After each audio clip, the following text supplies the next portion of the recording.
بے نمازی ہے اس کی قربانی نہیں ہے، اس کی قربانی قبول ہی نہیں ہوگی۔ سعودی عرب کے 99% علماء کا فتویٰ ہے کہ بے نمازی کی قربانی صحیح نہیں ہے۔ ہم لوگ بیان کریں گے تو بوال ہو جائے گا، بوال ہو جائے گا بھائی صاحب۔ علماء کا فتویٰ ہے کہ جو بے نمازی ہے اس کی قربانی نہیں ہے، اس کی قربانی قبول ہی نہیں ہوگی۔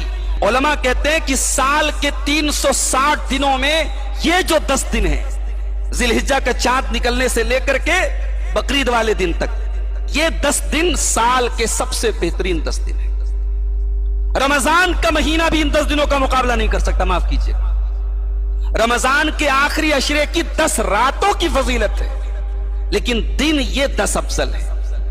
اللہ کے نبی کی بڑی واضح حدیث ہے کہ ان 10 دنوں کی نیکی، ان 10 دنوں کی عبادت سال کے کسی اور دن میں کی جانے والی عبادت ان 10 دنوں کی عبادت کا مقابلہ نہیں کر سکتی۔ اب ذرا آپ جا کے دیکھ لیجئے میرے بھائی کہ ہمارا ان 10 دنوں میں ہمارا حال کیا ہے۔ 9 ذی الحجہ کی تاریخ، عرفہ کا دن، اللہ کے نبی فرماتے کہ عرفہ کے دن کا روزہ، ایک روزہ رکھنے سے 2 سال کے گناہ مٹ جاتے ہیں۔ اللہ تعالیٰ انعام بانٹ رہا ہے اور ہم لینے کے لیے تیار نہیں۔ کتنے مسلمان ہیں جو عرفہ کے روزے کے بارے میں جانتے ہی نہیں ہیں۔ 9 تاریخ کو لوگ بکرا منڈی میں بکرا خرید رہے ہوتے ہیں اور قربانی کی تیاریوں میں لگے رہتے ہیں۔ روزہ کون رکھتا ہے؟ بڑے گنے چنے لوگ روزہ رکھتے ہیں۔ اللہ کے واسطے ان 10 دنوں کی قدر کرو میرے بھائی، اور خاص طور سے عرفہ کا روزہ، 9 ذی الحجہ کا روزہ ضرور رہیں۔ اپنے اہل و عیال کے ساتھ ایک ماحول ایسا بنا دو لگے کہ رمضان کا مہینہ ہے۔ سارے گھر والوں کو سحری میں اٹھاؤ، پورا اہتمام کرو روزے کا، ایسا لگے کہ ہاں یہ اللہ کے رسول کا، یعنی اتنی فضیلت تو کسی روزے۔ 2 سال، 1 سال آئندہ اور 1 سال پچھلے 2 سال کے گناہ مٹ جاتے ہیں عرفہ کے روزے سے۔ تو قربانی کا جو مقصد ہے وہ آج ہم بھول گئے میرے بھائی۔ اللہ نے کہا فَلَهُ أَسْلِمُوا، اللہ کے فرما بردار بن جاؤ۔ صرف جانور کے گلے پر چھری چلانا یہ آسان کام ہے، لیکن مکمل فرما بردار بننا یہ مشکل کام ہے۔ آج قربانی شو آف کی چیز بن گئی، ریاکاری کی چیز بن گئی۔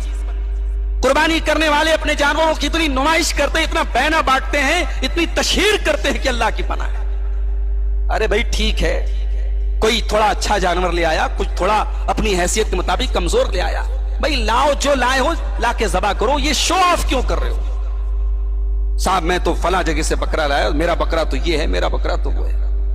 قربانی معاف کیجئے گا ریاکاری اور نمائش کا بہت بڑا ذریعہ بن چکی ہے سماج میں، اور حالات یہاں تک پہنچ گئے کہ جو لوگ ہر سال قربانی کرتے تھے اب وہ اس ڈر سے بھی قربانی کر رہے ہیں کہ اگر ہم نہیں کریں گے تو سماج کیا کہے گا۔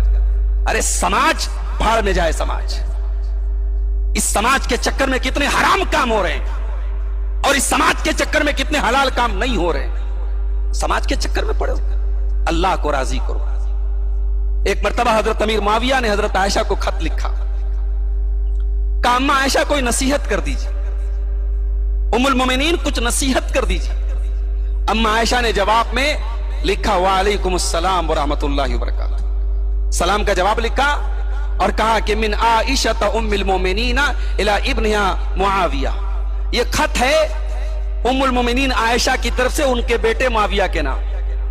اور آگے حضرت عائشہ نے صرف ایک حدیث لکھی خط میں کہ میں نے اللہ کے پیارے نبی کو فرماتے ہوئے سنا ہے من التمس رضا الناس بسخط اللہ، جو اللہ کو ناراض کر کے لوگوں کو راضی کرے گا اللہ رب العالمین اسے لوگوں کے حوالے کر دے گا، اور جو لوگوں کو ناراض کر کے اللہ کو راضی کرے گا کفاہ اللہ مؤونۃ، اللہ اس کے لیے کافی ہو جائے گا۔ لوگوں کی پرواہ مت کرو میرے بھائی، لوگوں کی پرواہ کرنا بند کر دو۔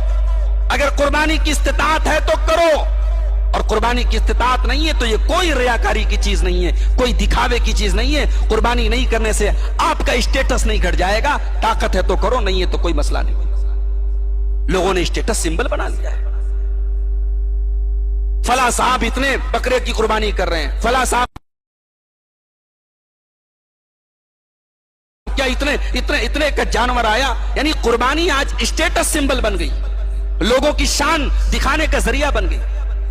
شرم آنی چاہیے۔